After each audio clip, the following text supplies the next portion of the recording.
Simulizi ya kusikitisha. Mwanamke aua wanaume 11, ahukumiwa kifo na kifungo cha miaka 10.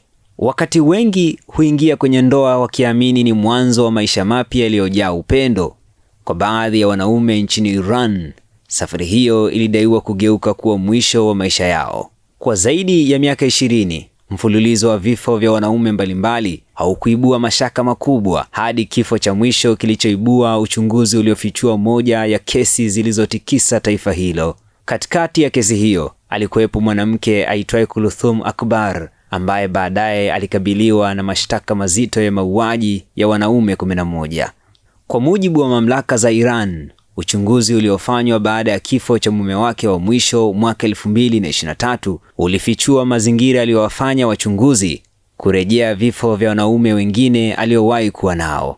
Uchunguzi huo ulipelekea madai kwamba kwa kipindi cha zaidi ya miaka 20, wanaume kadhaa waliomuoa walifariki katika mazingira yaliyofanana. Waendesha mashtaka walidai kuwa Kulthum aliwalenga zaidi wanaume wazee waliokuwa na mali au waliokuwa wakiishi peke yao.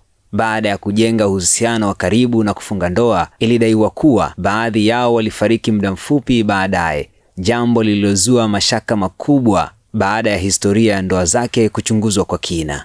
Kesi hiyo ilivuta hisia za wananchi wengi nchini Iran, huku wachunguzi wakisema ushahidi uliokusanywa ulihusisha vifo vya wanaume 11. Uchunguzi uliendelea kwa muda mrefu ukihusisha ushahidi wa kitabibu, vielelezo na mahojiano na mashahidi mbalimbali. Mwaka 2025, mahakama nchini Iran ilimkuta na hatia kwa makosa 11 ya mauaji. Alipokea hukumu 10 za adhabu ya kifo, huku katika kesi moja ya familia ya mwathirika ikikubali fidia badala ya adhabu hiyo. Pia alihukumiwa kifungo cha miaka 10 kwa kosa la jaribio la mauaji.